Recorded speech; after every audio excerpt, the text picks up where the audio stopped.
You freak out over nothing. And so do I.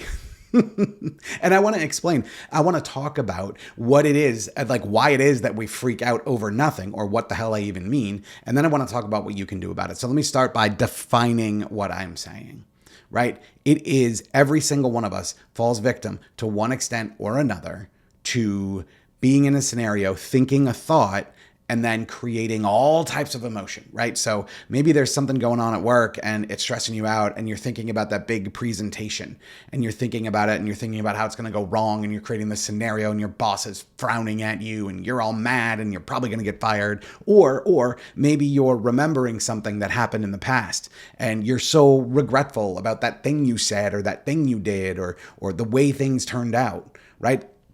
We paint these incredible pictures in our mind. We use thought to sort of create these scenarios. And the thing that's amazing is that our brains are really, really good at helping us feel like those things are real. Like if you spend enough time imagining this nightmare scenario in the future at work or that horrible thing that you remember in the past, if you focus on it, if you think about it, your body will start to feel the emotions from that.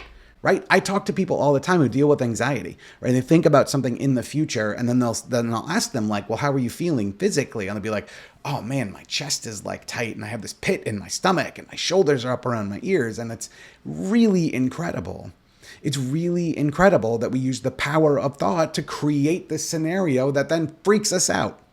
So one of my best analogies about this, right? One of my best analogies about this is like being a painter. Like imagine you're a painter, right? And so you decide, okay, I'm going to paint a picture of a demon.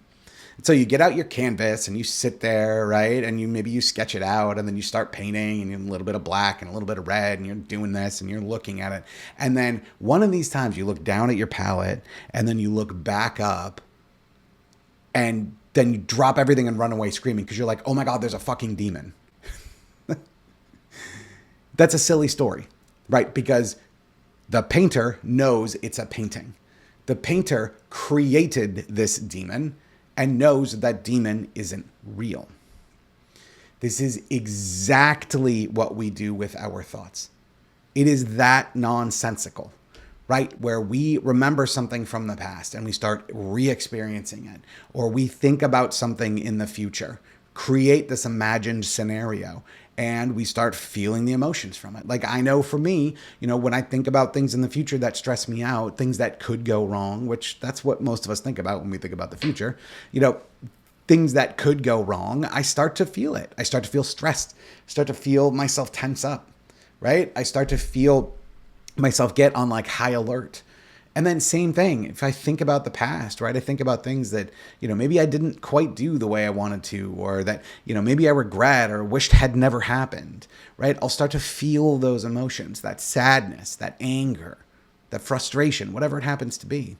This is what we're all doing all the time, right? We freak out about nothing because we paint these pictures and then we get upset. And when I say nothing, what I mean is that future doesn't exist. That past no longer exists. The only thing that ever exists is what is happening right now. And so by definition, the future is nothing. It's just imagined. It's just ephemera. And ditto with the past. So we literally freak out about nothing. And I want to be very clear about one thing. We do this innocently, right? Like we fall into this innocently. Again, like I said, our brains are incredibly good at thinking these things and creating these pictures and creating these scenarios where we then feel it, even though we're just sitting on our couch, even though we're at the office, even though that presentation or that phone call might not be happening for days, even though that thing that you're remembering happened a decade ago, we feel it. So this isn't wrong, right? Like I said, we do this innocently. We do this because that's how the system works. But it leads to the question of like, okay, what do we do? Well, one of the ways I like to talk about this is I like to talk about this in kind of a silly way. I like to talk about it as time travel, right? What's really incredible about this is any one of us can time travel. We can do it. We can't necessarily do it physically, but we can 100% do it mentally. We can go back into the past and we can have these memories and all these old emotions come up, and we can go into the future, right? We take the information we have now and we extrapolate it out. By the way, the farther and farther away from this very moment that you extrapolate, the more error accumulates. So like we do this all the time. And in general, going back in the past tends to be, sadness, regret, depression, that sort of feeling. And then going into the future tends to be much more anxiety feeling, right? And again, tell me in the comments if this is you, if this is accurate.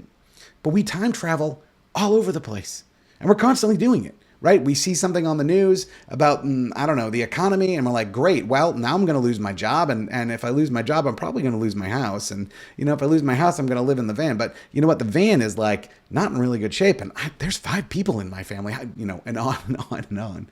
It's that, I don't know if any of you have read 10% Happier by Dan Harris, but the opening line in that book is such a great line, right? The voice in my head is an asshole. And he talks about how no matter what the problem is, he always ends up with Flophouse in Duluth. Like every problem leads to everything falling apart. But this is what we do, right? We imagine futures that way. We imagine the past with us being at fault with those hurtful things, with those difficult things, and it feels unresolved and it feels terrible.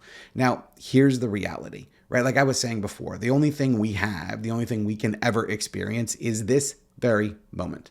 Nothing in the future, nothing in the past. The only way we experience the future or the past is by imagining them, is by creating them, which by definition is not real.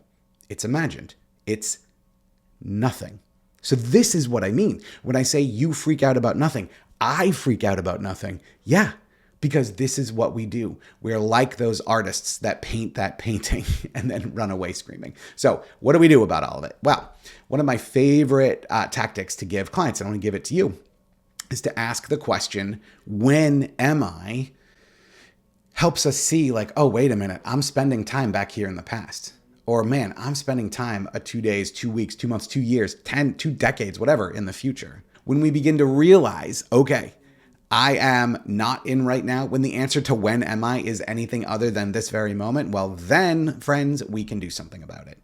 If that happens to be in the past, everything that's in the past has happened. There's nothing to do about it. There's no grounding, there's no control, there's nothing. So one of my biggest suggestions in that case is to then get re-grounded in now. One of my favorite ways of doing that is 3 things you can see, 3 things you can hear, 3 things you can feel or touch, right?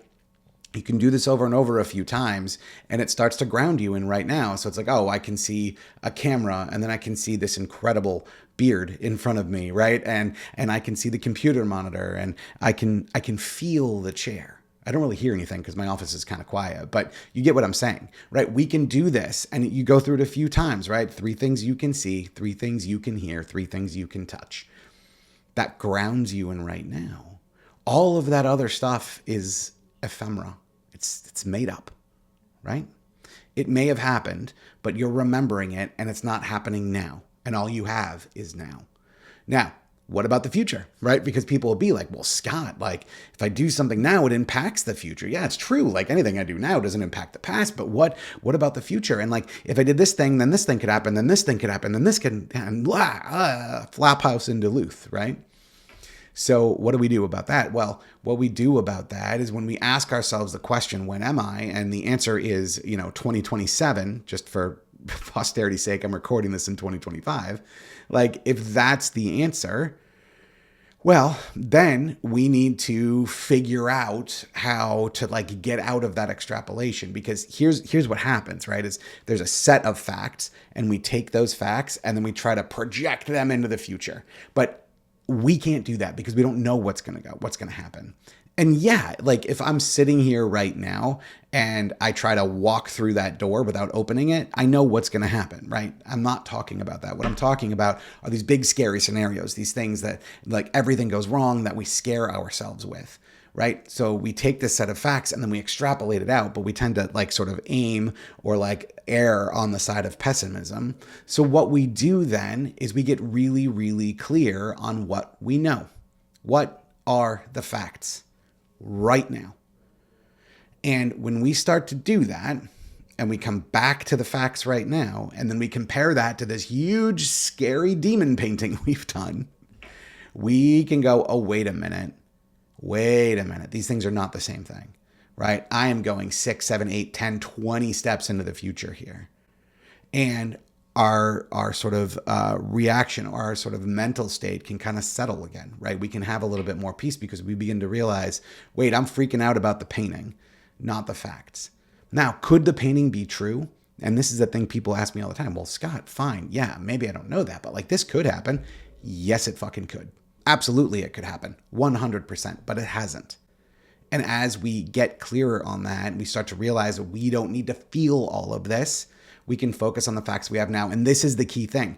We can work with the facts we have now because you have control over that. Maybe there's something that can be done. Maybe there's like the next step that you can do. But when we focus on this big, huge, scary picture, that gets lost. But we focus on the facts, we can take that next step. So this is how we stop freaking out over nothing. Or I should put that a different way, because I have yet to figure out how to stop freaking out about nothing. I have figured out how, when I am freaking out about nothing, to help myself feel better, right? We ask ourselves the question, when am I? And then based on that answer, if we're in the past, we ground ourselves in the present. If we're in the future, we try to get clear on what the facts really are. And if there is, what we can do right now, what do we control right now? When we do this, we start to bring down the emotional temperature and everything feels better. Here's the reality, right? You freak out about nothing. I freak out about nothing. But the really, really good news is that once we notice it, we can do something about it. And then we don't have to continue to suffer in that way. We can see what it is. We can ground ourselves in now, and everything feels so much better.